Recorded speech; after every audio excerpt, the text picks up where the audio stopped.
네, 여러분 반갑습니다. 아, 4주차가 시작되었습니다. 4주차 첫 번째 시간 어, 행정학 법관인정 강의를 시작하도록 하겠습니다.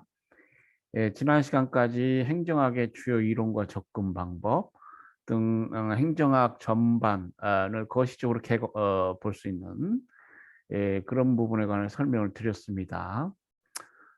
이번 시간에는 이제 행정학 총론 역시 부분이라고 그럴까요?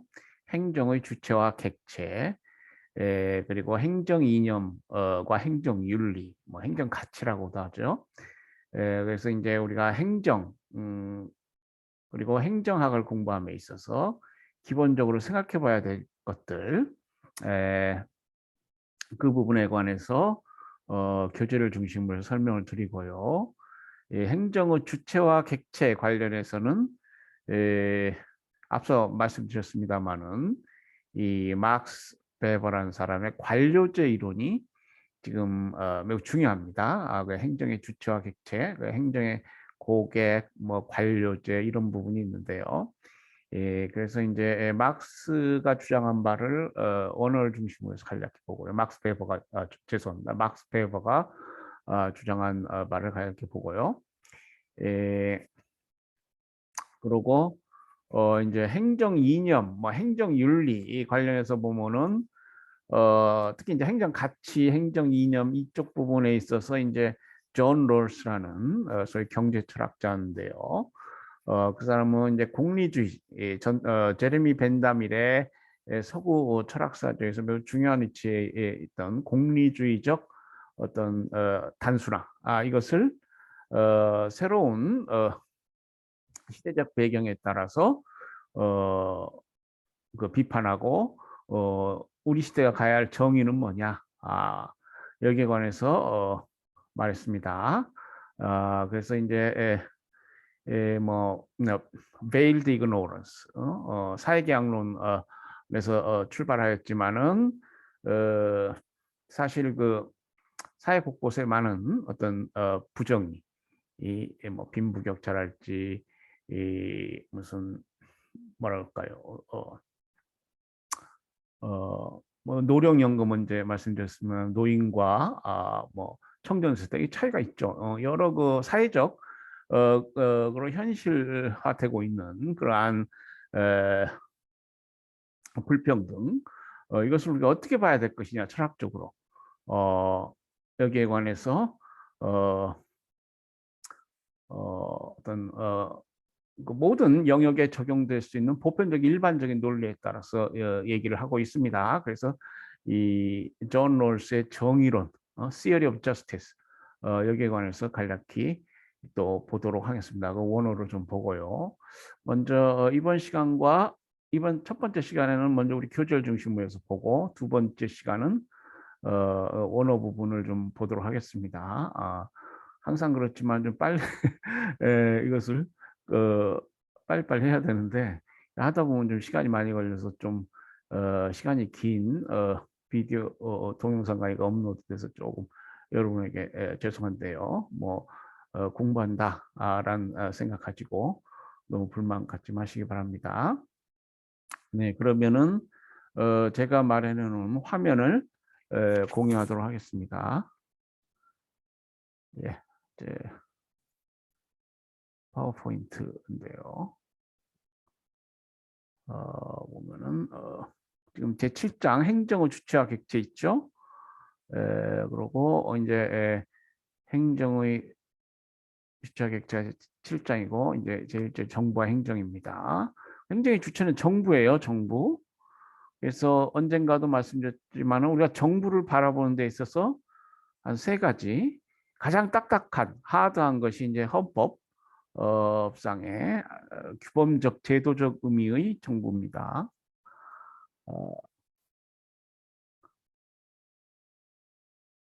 이거는 이제 규범적 제도적.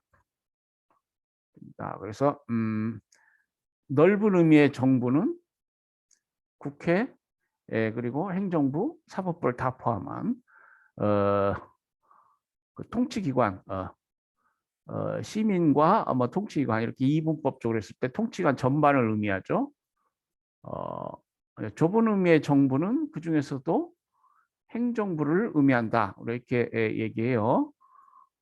그래서 우리가 지금 행정학에서 공부한 정부는 그 행정부를 의미한다. 여러분 그렇게 이해하시면 되겠습니다.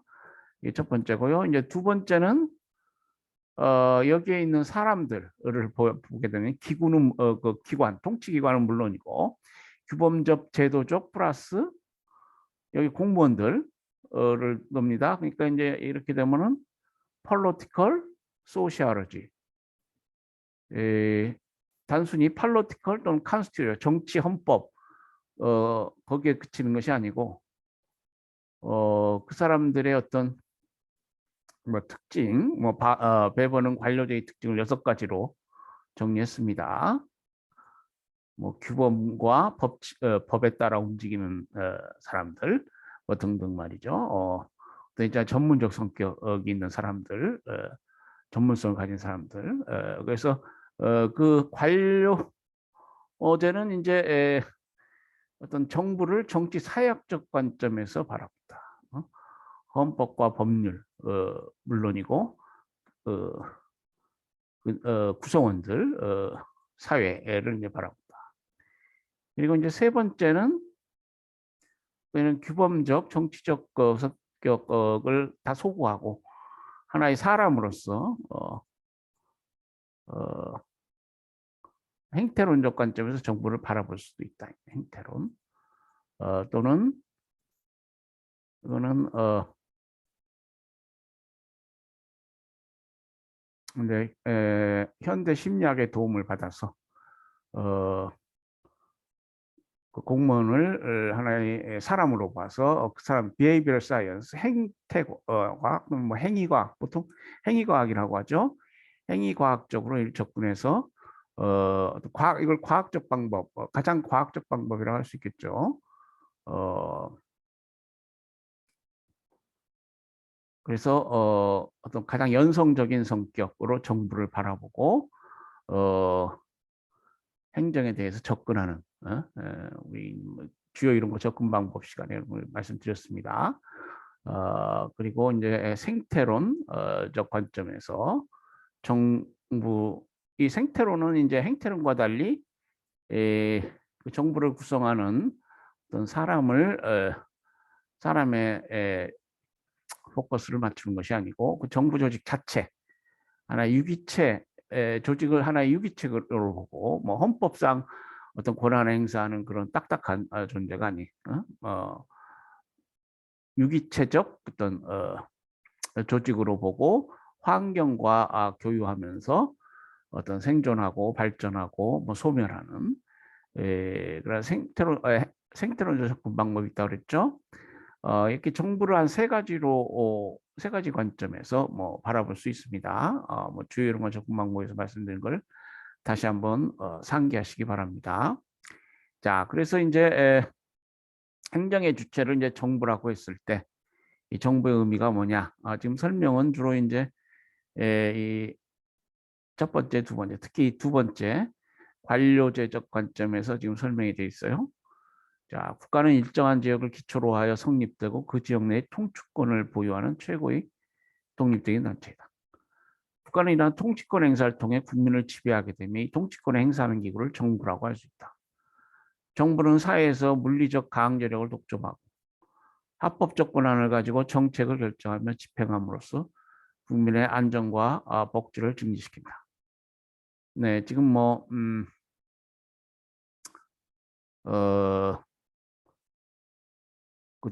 지금 대통령 인수 작업이 진행되고 있다고 그러죠. 예, 그래서 지금 청와대 이전 문제가 뭐 문제되고 있는데 국방부 청사 아마 용산 쪽으로 결정이 된 것 같은데요. 국가는 이 합법적으로 물리적 강제력을 독점하는 유일한 조직입니다. 그래서 우월적 지위에서 통치권을 행사해요. 그러니까 제가 시민 주권 얘기도 했습니다만 그때의 시민은 정치적 이념적 단일체로서의 국민을 의미해요. 그러니까 주권자로서의 시민, 하고 개인으로서의 심의는 다른 게 봐야 됩니다. 그래서 여러분 헌법 시간에 들어보셨는지 모르겠는데요. 이제 주권자인 시민이 최상위에 있고요.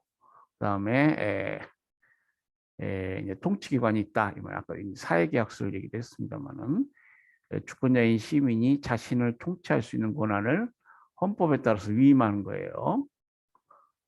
이때 시민은 주권자, 그러니까 정치적 이념적 실체로서의 추상적 의미의 시민, 국민입니다.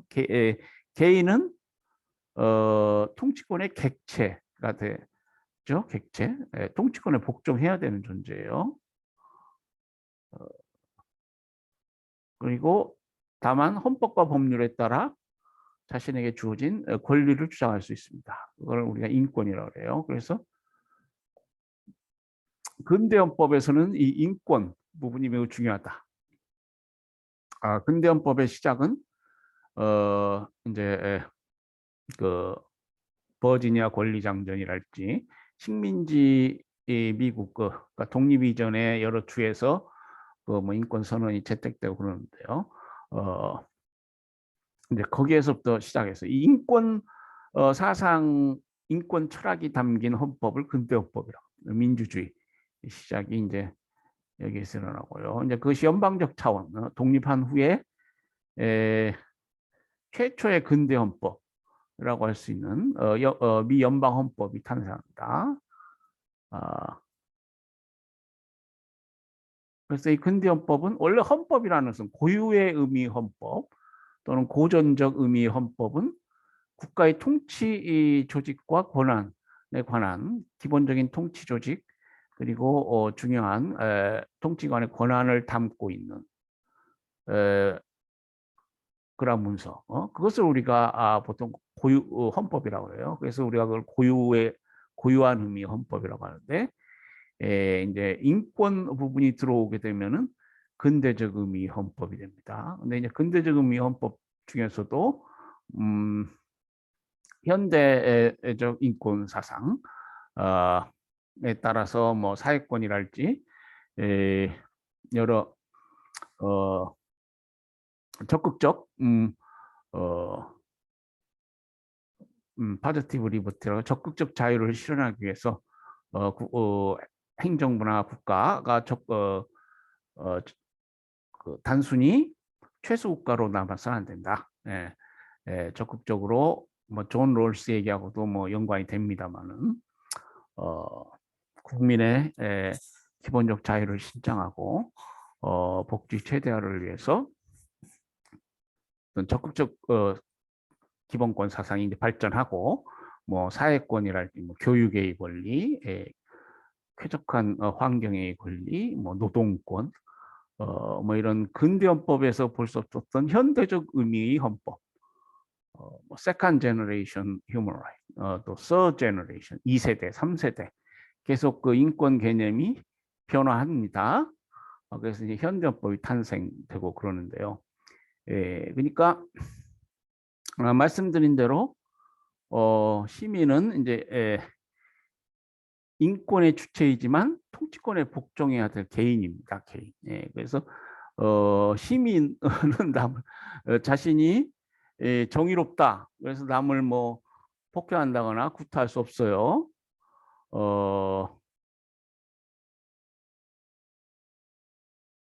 정부는 물론 정부도 폭행하거나 구타해서는 안 되지만은 뭐 사형을 집행한다 할지 흉악한 범죄인에게 사형 선고를 하고 집행한다 할지 뭐 구금한다 할지 이렇게 물리적 강제력을 독점하고 합법적으로 그 물리력을 행사할 수 있습니다.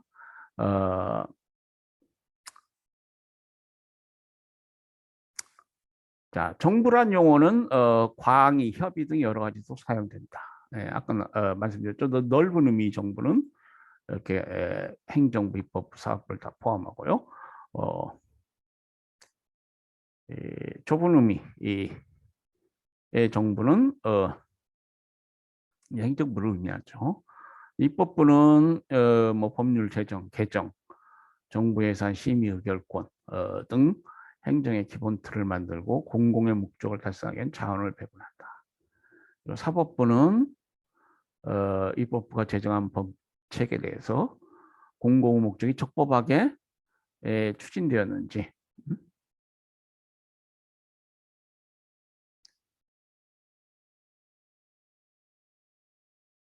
추진되었는지 확인 감시하고 법률 적용과 관련하여 발생한 문제를 처리한다. 그래서 이제 어떤 행정권, 사법권의 본질이 무엇이냐, 여러분 뭐 헌법 시간에 공부하시겠습니다만은 어떤 추상적 입법에 근거해서 구체적 정의를 실현한다. 이게 행정과 사법의 기능이라고 할 수 있는데, 그 중에서 이제 사법은 소극적 권력이고 행정은 적극적 권력이다. 이제 이렇게 여러분 이해하시면 되겠어요. 그래서 이제 사법은 사법권의 발동은 어떤 제소권자 제소를 기다려서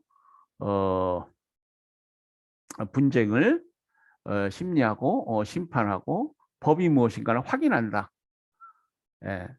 이런 기능이다. 여러분이 그렇게 공부하셨을 거예요. 그래서 실제로 뭐 제소 적격이랄지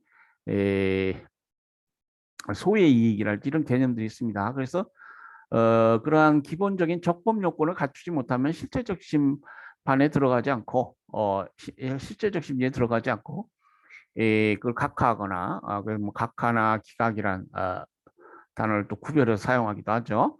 이제 그러한 개념들이 바로 이제 사법권이라는 것은 소극적 성격의 권력이다라는 것을 의미한다 이렇게 볼 수 있어요. 그래서 이제 구체적 정의를 실현하는 두 가지 작용이 있는데 행정과 사법이 이 성격이 좀 다르다. 그래서 이제 존 로크와 달리 몽테스키에는 권력 분립을 상권 분립으로 봤어요. 그에 비해서 이제 존 로크는 뭐 사권론자다라는 얘기도 있습니다만은 입법과 집행, 집행 작용에 행정과 사법이 다 들어가게 되죠. 그래서 이제 정부가 뭐냐, 이렇게 헌법적 차원에서 지금 설명이 되어 있습니다. 우리 헌법 제 66조, 헌법 66조 4조를 보면 행정권은 대통령을 수반으로 하는 정부에 속한다. 그래서 대통령, 정부하면 이때는 대통령과 뭐 국무총리, 국무회의, 행정각부, 언젠가 우리 헌법 쭉 훑어봤는데요. 이때 정부는 이제 대통령을 포함하는 넓은 의미지만은 입법과 사법은 포함되지 않으니까 뭐한 협의라고 하기는 그러니까 최광의 정부, 뭐 광의 정부, 뭐 중간적 어떤 개념이라고 할 수 있겠어요. 그 범위라는 관점에서는 중간 정부 되겠네요. 협의의 정부. 그래서 이제 협의 정부하면 대통령도 제외되고 뭐 어떤 경우에는 국무총리를 정점으로 하는 뭐 행정각부 뭐 이렇게 보는 사람들도 있습니다. 대통령까지 포함되면 좀 한 중간 정도 돼요. 입법부, 사법부는 포함이 안 되니까. 자, 행정부의 조직과 기능을 보면 자, 우리나라 행정부 조직은 새로운 행정 수요 발생. 행정부 조직은 당연히 행정 수요에 따라서 변화하겠죠. 특히 많이 변화합니다. 그래서 이제 정권이 바뀌면은 정부 조직법이 바뀌는 게 거의 관례가 되는데요. 이건 어쩔지 모르겠어요. 그러니까 행정 환경의 변화, 새로운 정부의 정책 의지 등에 따라서 뭐 많은 변화가 있다. 1948년만 해도 11부 4처 2위원회 3청이었지만은 지금은 18부 이때 이 책이 지금 한 2006년 된 이 책도 좀 오래됐으니까 언젠가 새로운 정부 조직법 제가 봤는데요. 뭐 한 18부에서 변화가 없나요? 조금 아마 더 는 것 같기도 하고 뭐 한번 확인을 해보시기 바랍니다. 자, 행정부의 기능은 대통령과 그 소속 기관이 되겠습니다. 어, 대통령은 정부 수반으로서 모든 중앙행정기관의 장을 지휘 감독하며 국무총리와 행정기관의 장의 명령이나 처분이 위법 부당하다고 인정할 땐 그걸 중지 또는 취소할 수 있다.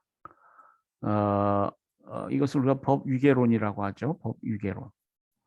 어, 법에는 서열이 있다.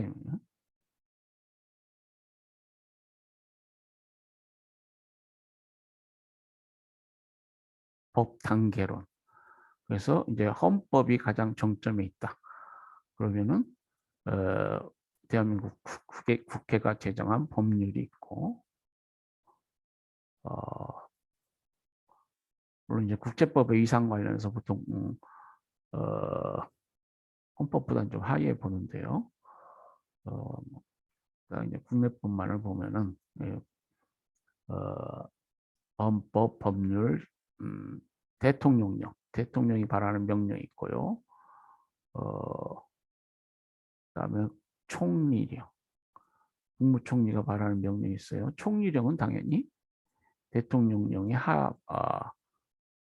위 법규입니다. 그러니까 대통령이 총리령을 중지 또는 취소할 수 있어요.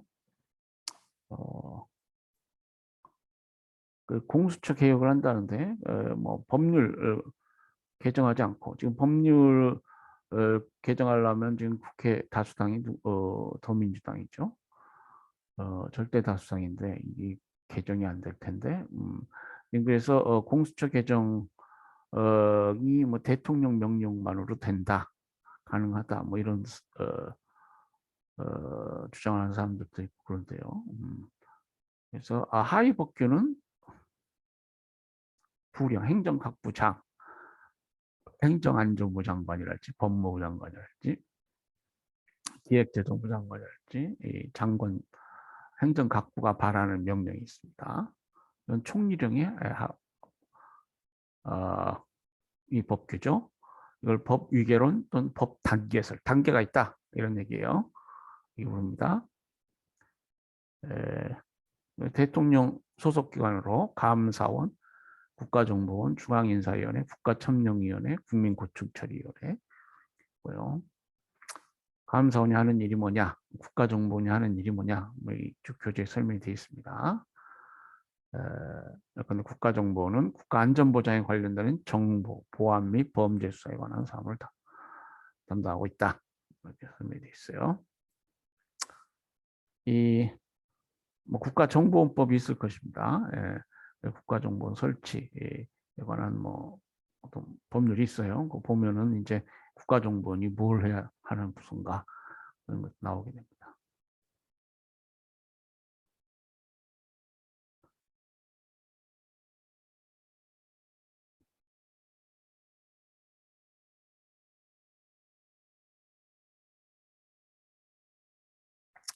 자, 그래서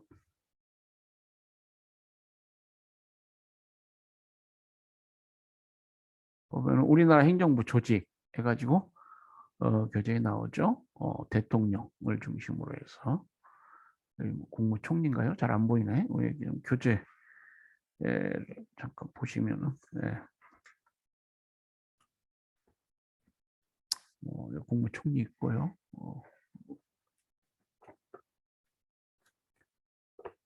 그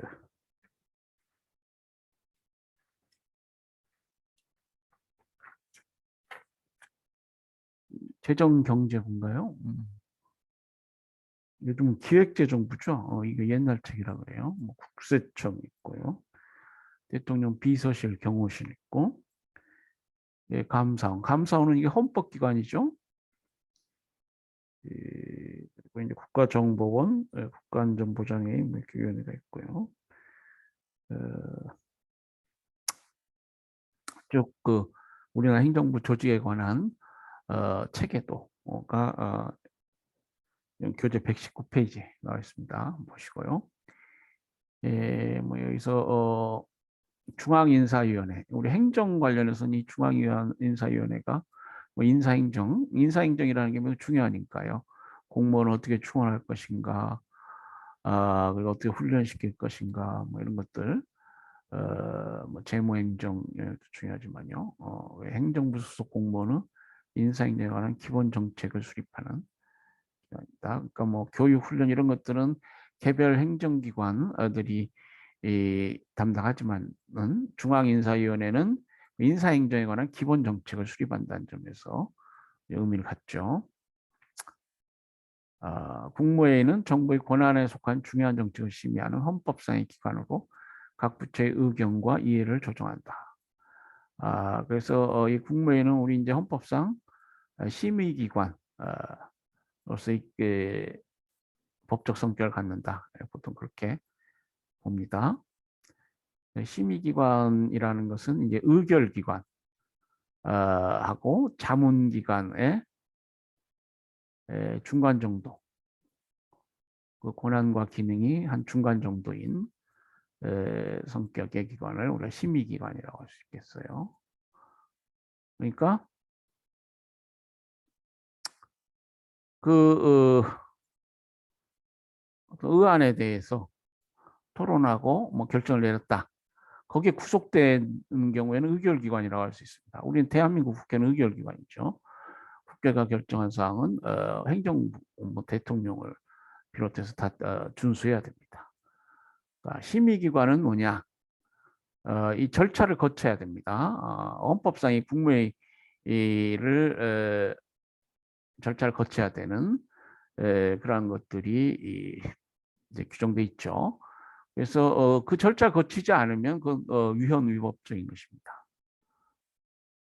다만 어떤 그 절차를 거쳐서 그러니까 이제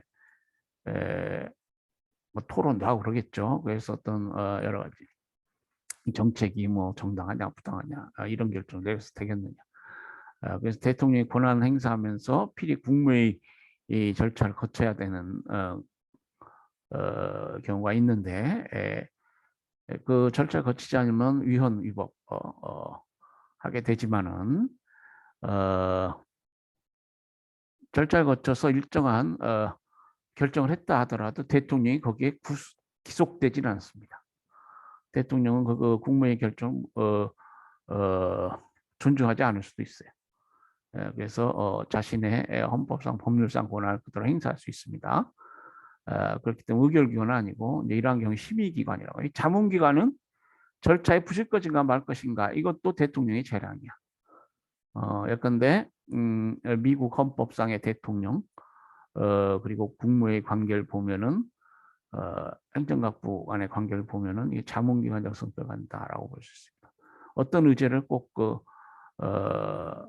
그 강요들하고 같이 이렇게 심의 토론하고 뭐 그래야 되는 게 아니에요.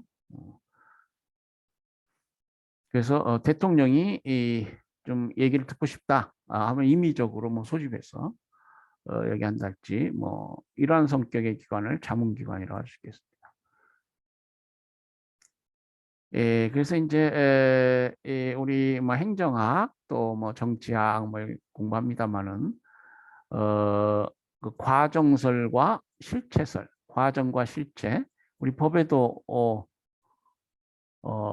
substantive due process, 과정적, 실체적,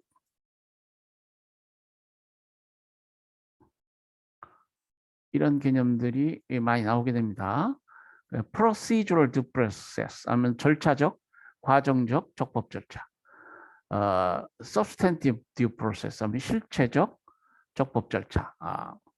우리 행정학에도 이제 공익이라는 개념, 우리 뒤에 이제 행정 이념 나오겠습니다만은 이 공익, public interest, 행정 공무원들은 뭐 헌법과 법률에 따라 공익을 실현해야죠. 근데 이때 공익이라는 건 과정적, 절차적으로 파악할 수도 있고 실체적으로 파악할 수도 있습니다. 그래서 이제 존 롤스 같은 뭐 정의론 관련해서 우리가 뭐 보겠습니다만은 이런 것들은 이제 실체적,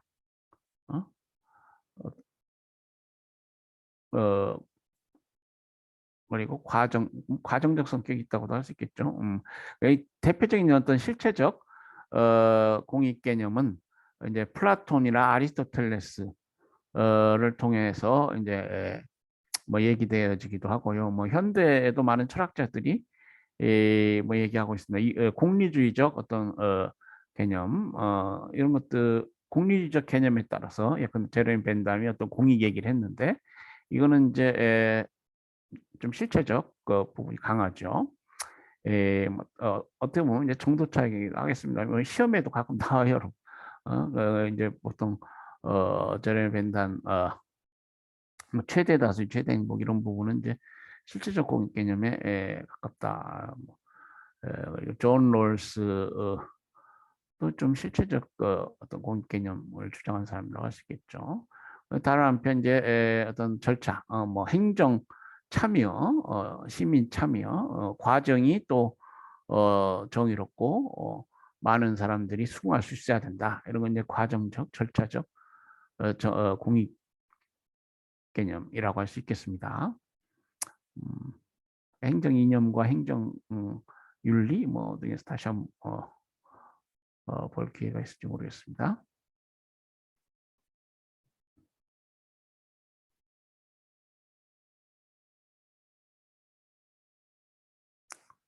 자, 국무회의, 우리 헌법상 이제 대통령이 나오고 국무회의가 나오고 국무총리가 나오죠. 국무총리 소속 기관은 기획예산처, 법제처, 국정원모처, 국가보훈처가 있고요. 자세하지 않겠습니다. 좀 뭐 그 골과는 거의 비슷하니까 한번 읽어보세요. 예, 좀 바뀐 부분도 있고 그러니까요. 행정각부가 나오죠. 대통령 통할하에 두고 주요 기능이 뭐다. 뭐 이런 설명이 되어 있습니다.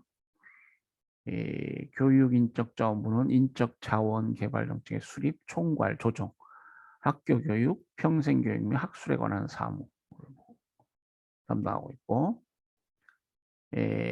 법무부는 검찰, 행영, 인권옹호, 출입국 관리, 기타 법무에 관한 사항, 국방부는 국방에 관련된 군정 및 군령과 기타 군사에 관한 사무 있습니다. 그리고 이제 헌법상 행정각부의 어떤 위계라고 할까요? 위계라고 하기는 그 관련 법에 의해 주어진 영역 내에서는 행정각부로서 뭐 최고지만은 이제 대통령이나 국무총리 유고시에 어떤 대행 문제랄지 관련해서 정부조직법상 그 순위가 나와 있습니다. 국방부가 법무부 뒤인가요? 외교 통상 기획재정부 나오고요. 지금 어쩐지 모르겠네. 행정자치부. 행정자치부가 아마 지금은 좀 우선순위가 부선 같은데요. 한번 확인해 보시기 바랍니다.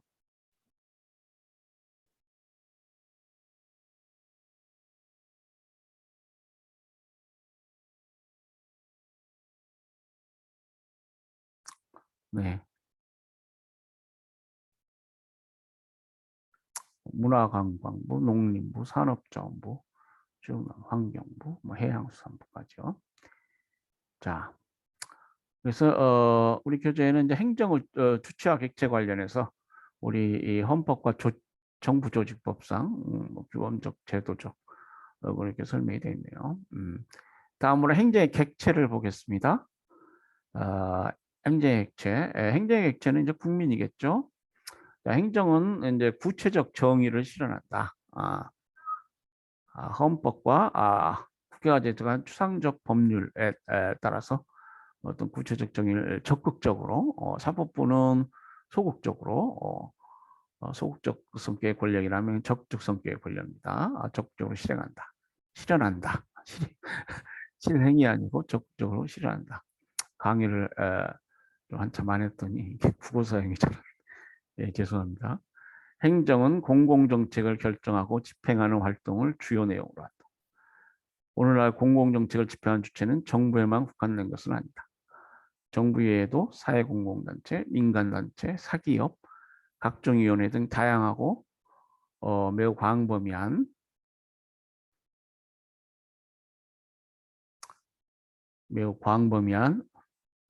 어떤 범위에 걸쳐 있다. 예?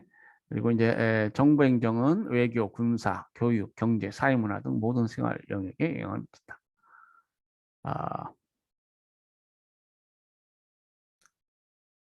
정부와 국민과의 관계. 뭐 아까 제가 좀 말씀드렸죠.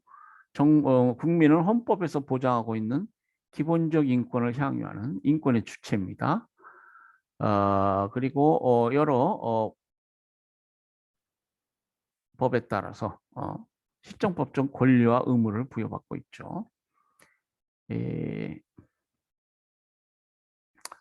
그러니까 뭐 정치적 이념적 실체로서 우리 여러분들 쉽게 여러분 이해하자면은 뭐 촛불 시위 같이 뭐 그런 경우에 뭐 정말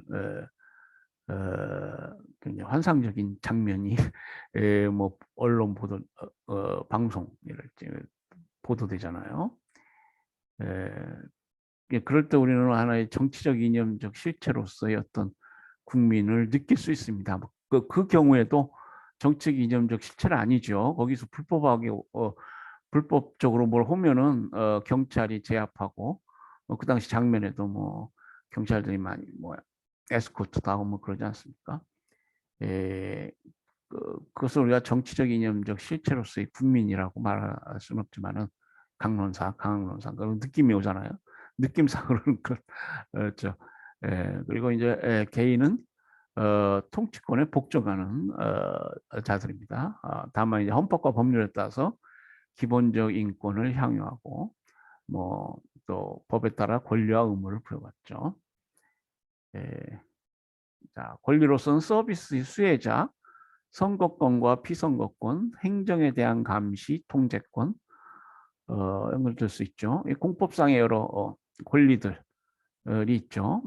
권리도 이제 사법상의 권리가 있고 공법상의 권리가 있는데 이런 것 선거권, 피선거권 이런 것들은 공법상의 권리입니다. 정치에 참여할 수 있는 기본적인 권리죠. 그래서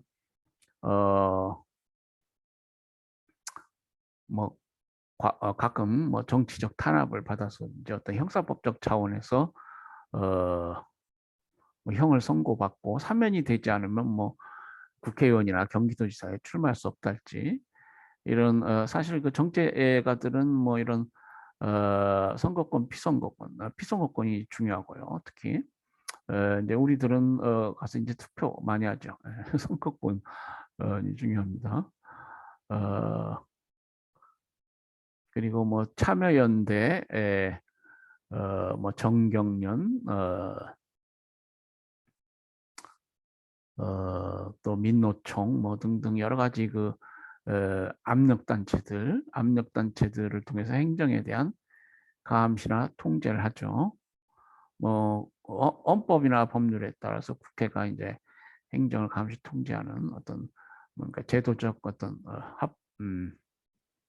통제 절차가 있다면은 우리 시민들도 자발적으로 과거 뭐 국제기구로 NGO 얘기도 했습니다만 국제사회 NGO가 있다면은 국내에도 이런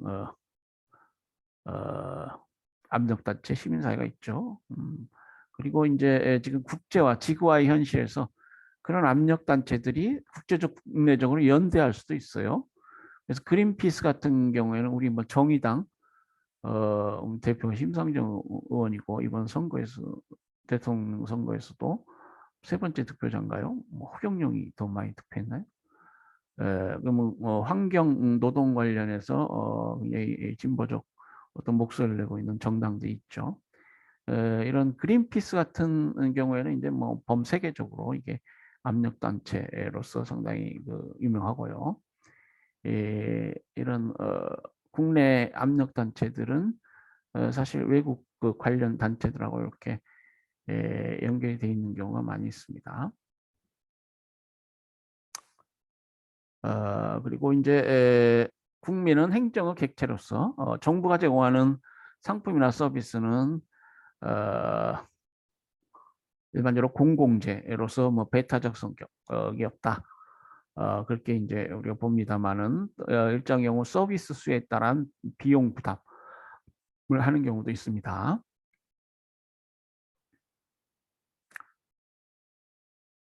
자, 다음으로 이제 이번 시간에 행정의 주체로서의 관료제 에 관해서 보겠습니다.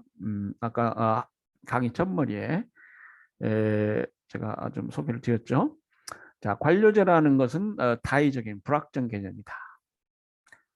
그래서 정부를 바라봄에 있어서 우리가 뭐 규범적, 제도적 관점 아니면 보통 이 정부는 관료제다 이렇게 보는 것이 행정학적 관점에서는 가장 아마 보편적이고 주된 어떤 시각이 바로 이 관료제입니다. 기본적으로 이제 행정학에서는 관료제를 가 이제 처음이자 끝이 된다. 이렇게 볼 수도 있겠어요. 관료제라는 근데 이제 보통 이제 이 관료제는 좀 부정적 의미로 이렇게 부정적 뉘앙스가 있죠. 그래서 이 관료제란 개념을 중심으로 해서 여러 담론들이 있을 수 있겠습니다. 그러니까 이걸 행정을 민주화한다. 관료제를 개혁한다. 이 말, 정부를 개혁하고 또 정부가 무능하고 비효율적이다. 이 관료제에서 나온다. 그래서 이제 기본적인 어떤 정부를 바라보는 행정학에서 정부를 바라보는 기본적인 관점이 되겠습니다. 뷰로크라시라고 하죠. 이 관료제라는 건 계층제적 구조를 가진 대규모의 복잡한 합리적, 능률적 관리 조직을 의미한다. 따라서 관료제는 국가 관료제만 의미하는 것이 아니라 공공관료제, 행정관료제를 포함한 대규모 조직을 말한다. 이러한 관료제 개념을 구조적 측면과 기능적 측면으로 나누어서 보면은 자 이제 구조적 측면은 보편적 성격. 관료제는 대중사회의 출현이나 권력관계의 사회화 현상에 따라 필연적으로 나타난 대규모 조직을 의미한다. 사회가 발전하면서 이제 정부가 이렇게 비대해지죠.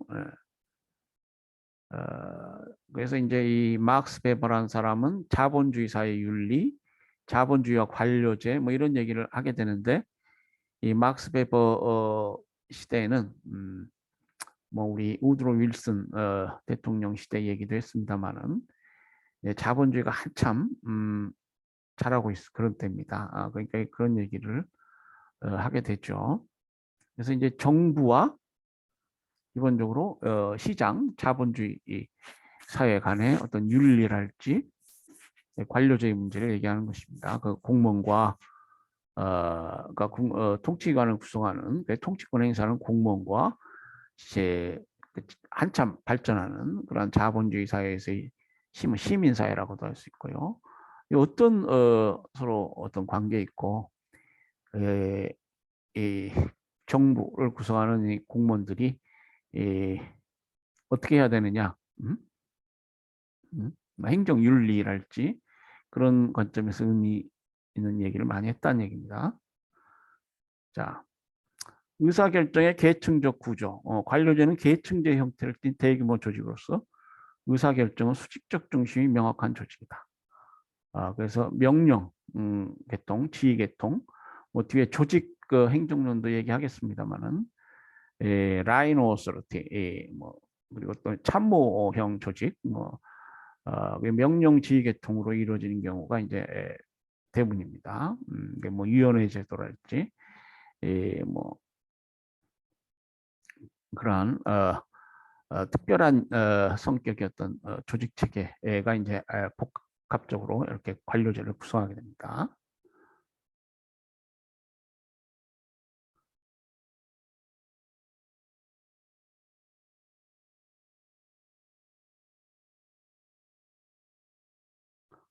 자,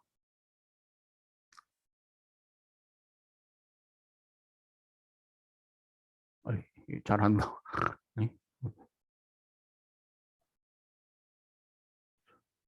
주석 달기를 써야 되는데 관료제의 기능적 측면 6개죠. 어, 어, 막스 베버가 얘기한 6가지하고 막스 베버는 이제 구조적 주로 어, 관점에서 얘기를 했으니까요. 뭐 일치하지는 않는 것 같습니다. 어, 그 기능적 측면을 볼까요? 관료제는 기능적 측면에서 볼 때 합리적 측면과 비합리적 측면을 동시에 가지고 있는데 관료제의 합리성, 관료제를 조직이 목표 달성을 극대화하려는 능률적, 합리적 기능을 가진 조직으로서 파악한다. 네. 그리고 관료제의 역기능, 병리, 관료제를 비능률적 조직으로서 인식하며 관료의 형태는 역기능적, 병리적 경향을 가진다. 그래서 관료제가 장점도 있고 뭐 단점도 있습니다. 그러니까 항상 이 행정학 공부하면서는 이 정보와 관료제를 생각할 수밖에 없어요. 관료제의 권력성, 관료제란 관료 집단이 정치적 권력을 주요한 장애자로서의 지위에 있으며 광범위한 권력을 행사한다고 본다. 자, 관료제 이론을 집대성한 사람이 막스 베버인데요. 그는 지배에 착안하여 사회 구조를 체계적으로 분석하고 있으므로 그의 지배 유형을 검토해보자. 그리고 관료제의 특징 살펴보자. 이렇게 되어 있는데요. 막스 베버는 지배 유형으로 전통적 지배, 전통의 신성성과 그것의 권위가 부여된 자의 정당성에 대한 신념에 의거한 지배 유형이 있고요. 카리스마적 지배 유형이 있다. 어떤 인물이지는 초인적인 힘 또는 자질에 대한 신앙에 의거한 지배다. 그래서 이제 전통적 지배는 뭐 언젠가 왕권 신술 뭐 이런 얘기도 했습니다만은 왕의 권위는 뭐 신수한 것이죠. 하늘이 내린 것이다. 또 카리스마적 지배는 뭐 대표적으로 뭐 비스마르크랄지 그 어떤 인물의 어떤 초인적인 힘 또는 자질 뭐 이런 데서 우리가 볼 수 있는 지배입니다. 예컨대 현대 사회에 들어오게 되면은 스티브 잡스인가요? 뭐 이런 사람들은 뭐 큰 기업을 일구면서 안에 카리스마적 어떤 인상으로 우리에게 각인돼 있죠. 스티브 잡스랄지 무슨 아이젠하워 2차 세계대전을 승리로 이끈 미국의 대통령 아닙니까? 이런 전쟁 영웅들 이런 사람들은 카리스마적 인상 있고요. 그 사람들의 어떤 지배 유형을 카리스마적 지배라고 볼 수도 있겠습니다. 볼 수 있겠습니다. 그리고 이제 합리적 합법적 지배. 지배 정당성이 법규화된 질서고 명령권, 합법성의 신념에 입각하고 있는 지배 유형을 말한다. 예, 그래서 이제 이 막스 베버는 관료제가 바로 이 합리적 합법적 지배 유형의 대표적인 것이라는 것이죠.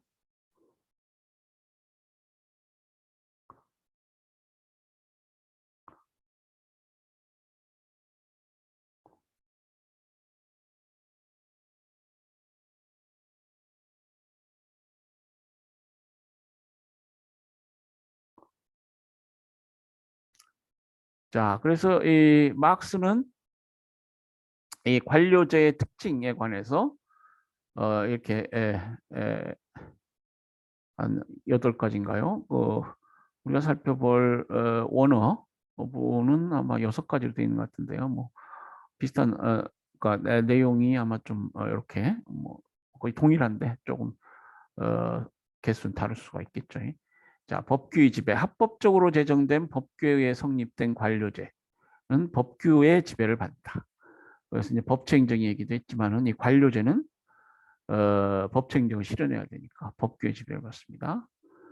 그다음 권한의 명확성. 관료제의 모든 지위에 관한 직무 범위와 직무 수행에 필요한 명령권은 규칙에 의해 부여된다. 사조직에 비해서 권한이 명확하게 법에 의해서 이렇게 정해지죠. 예.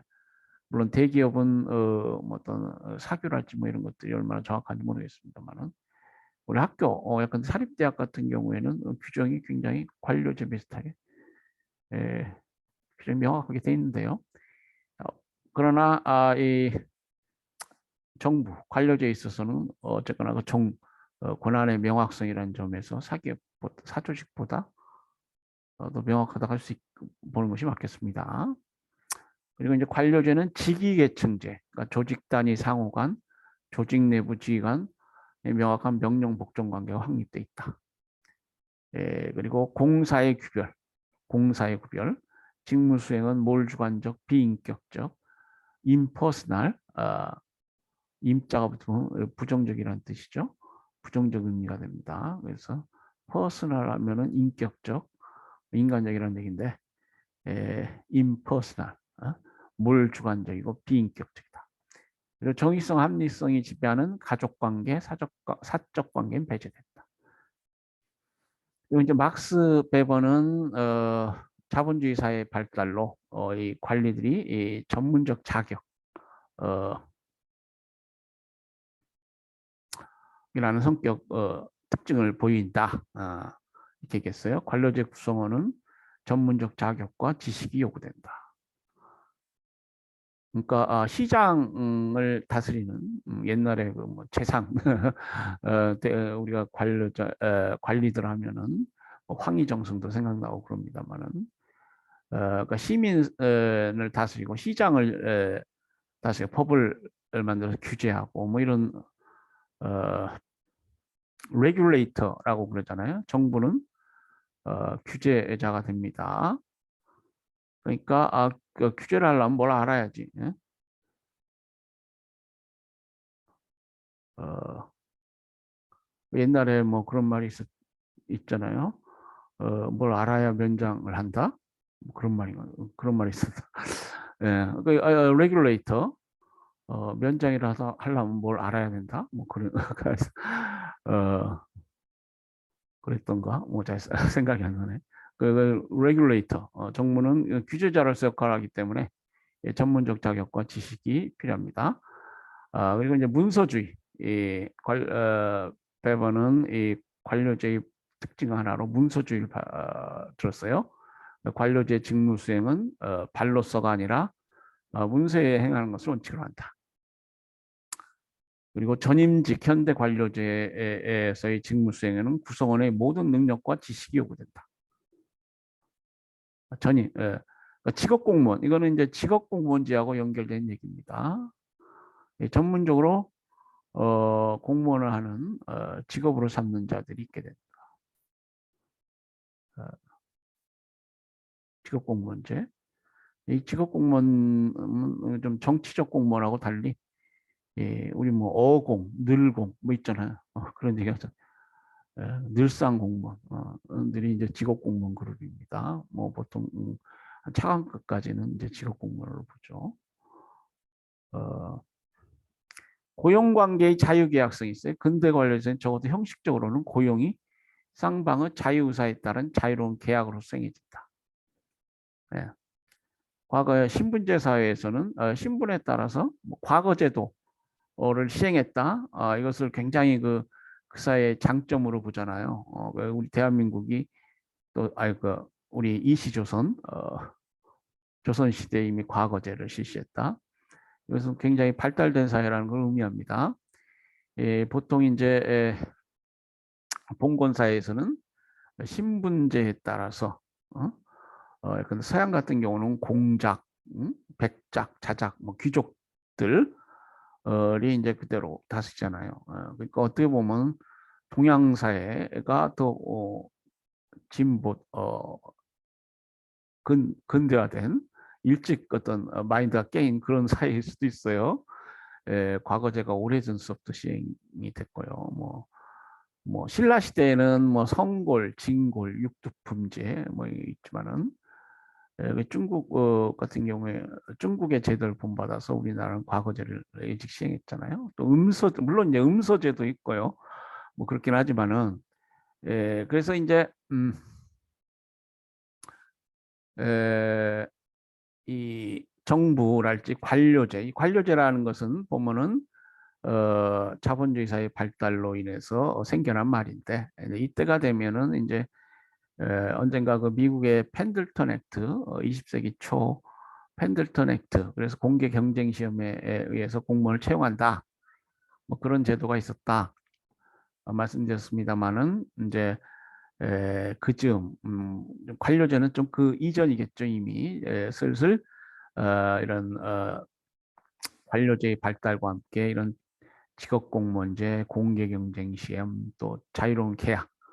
공개경쟁 시험은 이 자유로운 계약에 따라서 자신이 공무원이 되는 것이죠. 시험에 응시하고 여러분 뭐 행정법 관계에서 뭐 국가 공무원의 관계, 그래서 이 공법상 계약이다 뭐 이런 거 공부하실 텐데요.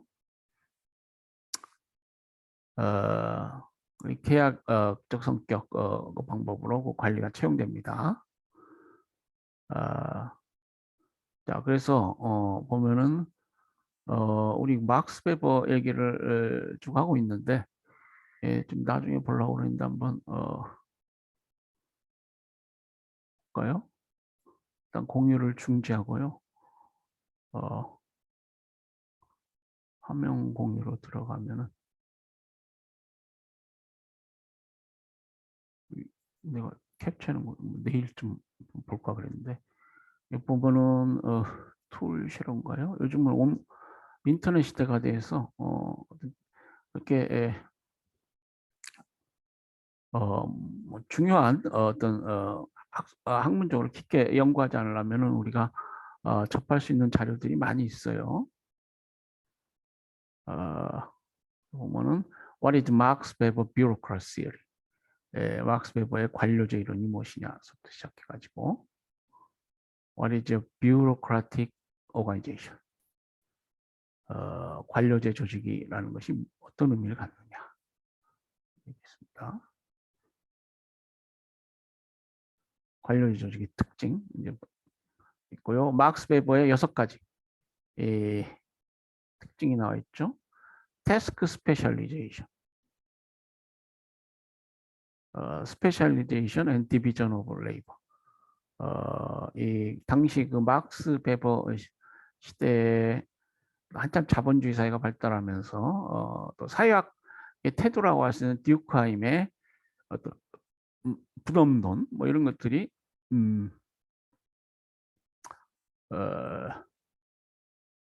이제 그 당시 어떤 학풍이라고 할까요? 뭐 주요 이론으로 이제 등장하게 됩니다. 그래서 일들이 굉장히 전문화돼 있다. 타스크 스페셜 분업화돼 있다. Hierarchical layers of authority. 권한이 위계를 이루고 있다. 하이아르키가 하면 명령, 지휘계통, 높은 사람이 있고 낮은 사람이 있고, 네? 그 조직이 위계화돼 있다. Formal selection, 아까 공개 경영 시험 얘기했습니다만은, 뭐 음서제랄지 이런 어떤 뭐 신분제적 그 사회에서의 어떤 공무원 임용하고는 다른 포멀 공식적인 충원을 특징으로 한다. 그리고 rules and requirements.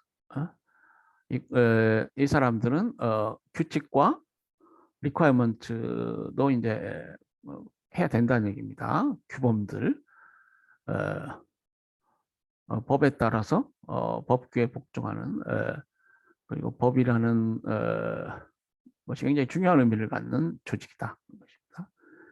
impersonal, 뭘 개인적이다. 아까 말씀드렸죠. impersonality and personal indifference. 인자가 붙으면 이게 반대죠. indifference. 개인에게는 개인이 별 의미가 없다 이 말이에요. 퍼스널 디퍼런스 하면 개인과의 차가 중요한 의미를 갖는데 이 사람들은 기계적으로 법과 규정에 따라서 똑같은 권한과 책임을 행사하는 어떻게 보면 이제 찰리 채플린식 그 모던 타임즈인가요? 뭐 그 보면은 분자된 개인으로서 기계적으로 있잖아요. 그래 보면은 예컨대 뭐 톨게이트에서 요금을 징수하는 공무원이다. 그러면 권한과 책임을 부여받죠. 어떤 개인이라는 것이 큰 의미가 없고요. 권한과 책임, 부여받은 권한과 책임을 다하는. 그래서 이제 직업 공무원, 아까 차관급까지 얘기했습니다만은 이 직업공무원제하에서 해당하는 공무원들은 좀 기계적, 형식적인 그러한 것을 요청받는 그러한 부류라고 할 수 있고요. political office, 정치적 어떤 공무원은 국민의 이 의사에 따라서 보통 이제 선거가 치러지고 뭐 대통령이 새로 선출되고 뭐 정부가 조직되면은 이런 정치적 공무원들은 그 선거에서 표출된 국민의 의사를 실현해야 되니까 중요한 사람들입니다. 이 퍼스널이 의미를 가져요. 이 사람이 어떤 사람인가. 직업 공무원 부류하고 좀 구분할 수 있겠죠. 자, 다음으로 이제 커리어 오리엔테이션. 대부분의 관료자에서 대부분의 공무원들은 이 직업 공무원입니다. 그래서 이제 관료제는 이제 직업 공무원들을 중심으로 해서 이해해야 되는데 이 사람들은 헌법과 법률에 따라서 신분이 보장되고요. 그리고 자신들의 필요한 경제적 수요를 국가가 이제 공급을 통해서 보조하고요. 그러니까 하나의 생계직이 되고요. 생계직으로서의 성격을 갖습니다. 그리고 이제 그쭉 직업 공무원으로 봉사하면서 어떤 전문성을 또 가질 수 있죠. 전문성을 가져가지고 또 성장할 수 있습니다. 그래서 커리어라는 관점에서 경력 관리라는 관점에서도 뭐 우리가 바라볼 수 있어요. 그래서 그 사람들의 전문성과 경력이라는 것이 또 중요하다. 그래서 이 6가지 특징을 얘기했습니다. 관료제는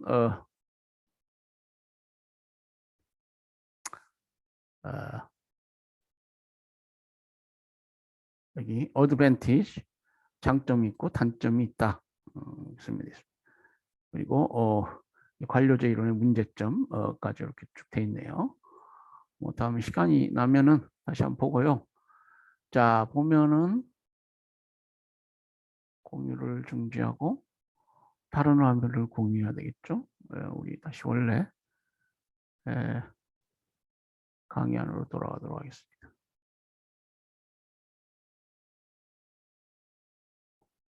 자, 그래서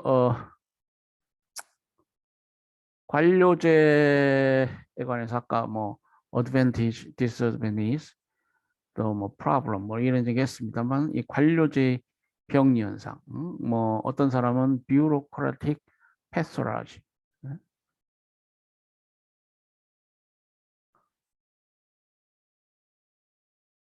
패소라지 하면 병리 현상이죠.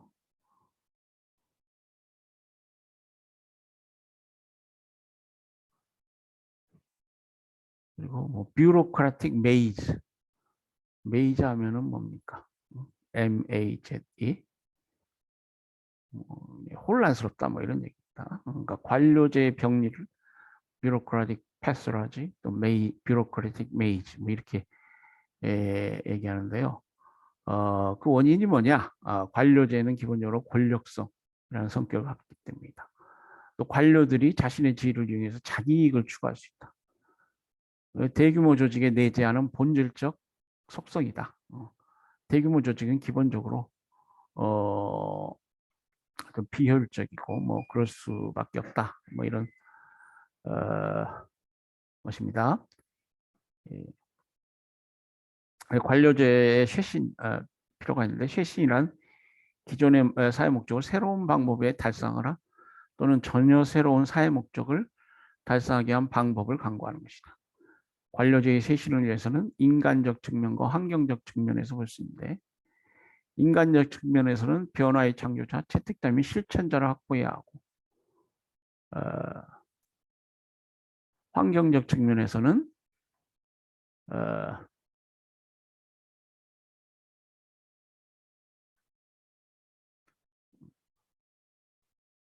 고용의 안전성 확보, 직업의식 확립, 노사 간의 갈등 해소, 구성원의 고충 처리, 근무 환경의 개선 등이 필요하다. 자, 이 관료제는 우리가 어떤 행정 현상에 있어서 매우 중요한 주체지만은 이게 이제 민주주의와 갈등 관계일 수도 있어요. 그러니까 장점, 단점 얘기죠. 민주주의는 정치적 이념이고 관료제는 하나의 행정 아주 거부할 수 없는 중요한 행정 현실입니다. 자, 그럼 이 관계를 어떻게 봐야 될 것이냐? 민주주의는 다수의 한 지배인 반면 관료제는 소수의 한 지배임을 그 특징으로 한다. 본래 관료제는 권력의 집중과 권력의 효율적 행사에 적절한 장치이므로 이로 말미암아 초래되는 역기능, 병폐가 시작되고 그 비판, 비민주적, 반민주적 성격이 비판받아왔다. 그래서 관료제라고 하면 보통 사람들이 부정적 이미지로 뉘앙스를 이렇게 받아들이는 경우가 많이 있습니다. 자, 관료제와 민주주의 관계, 관료제와 민주주의는 상호관계에서 양면성을 가지고 있다. 즉, 관료제는 여러 면에서 민주주의를 위협하고 있지만 동시에 민주주의 사회에서 주요한 역할을 수행하기도 한다. 네. 자, 행정의 고객, 그러니까 주체와 객체에서 이제 우리 이제 고객에 관해서 보겠어요. 여러분 가끔 즐거운 기분 드실 때 있죠. 온라인 뭐 정부기관이라든지 이렇게 들어가게 되면 고객님 오셨어요. 뭐 그러고요. 검찰청까지 딱딱한 검찰청 같이 딱딱한 그리고 좀 뭐랄까요? 좀 검찰청, 경찰청 하면은 좀 뭐라 좀 위축이 들잖아요. 뭐 그런데 이제 행정 고객으로 깍듯하게 이렇게 얘기하고 그러면은 좀 기분이 좋아지죠. 왜 이제 사회가 많이 발전하고 있는 것입니다. 말부터 좀 달라져야 돼. 행정 고객이라는 말을 많이 쓰던데요. 자, 민족 정부는 그 고객인 국민에게 봉사하게 존재한다. 기업들은 고객을 만족시키기에 끊임없이 노력한다. 한 기업이 고객을 만족시키면 매출액이 증가한다. 이에 비해 관료들은 고객의 만족을 무시하는 경우가 많다. 그 이유는 정부가 고객들로부터 직접 자금을 조달하지 않고 대부분은 의회를 통해 조달. 그러니까 이제 그 조세권을 통해서 뭔가 양출 세입 뭐 그런 얘기도 했습니다만은 이 국민의 세금으로 당연히 자신은 뭐 직업 공무원제 하에서 신분이 보장받고 이러니까 뭐 시민들은 뭐 무시하고 안중에 없는 경우가 많이 있습니다. 행정의 고객은 꼭 국민은 아니겠죠. 뭐 어떤 경우에는 정부의 다른 조직일 수도 있고요. 외국이나 국제기구일 수도 있고, 뭐 기업일 수도 있습니다. 물론 뭐 기업은 뭐 회사라고 했을 때 뭐 국민의 우리 뭐 법인 자연인 법에서는 이제 개념론상 불리하기도 합니다만은 어쨌거나 이제 보통 이제 기업은 이제 법인적 성격의 국민이라고 할 수 있겠죠. 이제 이때의 국민은 뭐 자연인 국민을 말하겠습니다. 이제 행정의 고객은 이렇게 다양할 수 있다. 물론 이제 주된 고객은 국민이 되겠습니다. 예. 네. 자, 이번 시간엔 제7장 행정의 주체와 객체 부분을 봤습니다. 다음 시간에는 행정 이념과 행정 윤리에 관해서 보겠습니다. 뭐 또 좀 시간이 넘었나요? 예, 좀 길어질지 모르겠습니다. 예, 여러분 불만 갖지 마시고 지금 열심히 공부한다. 이왕 이렇게 돼서 열심히 공부하자 이런 마음으로 공부하시면 되겠습니다. 예, 강의 드시라고 수고하셨습니다. 예, 다음 시간에 뵙겠습니다. 안녕히 계세요.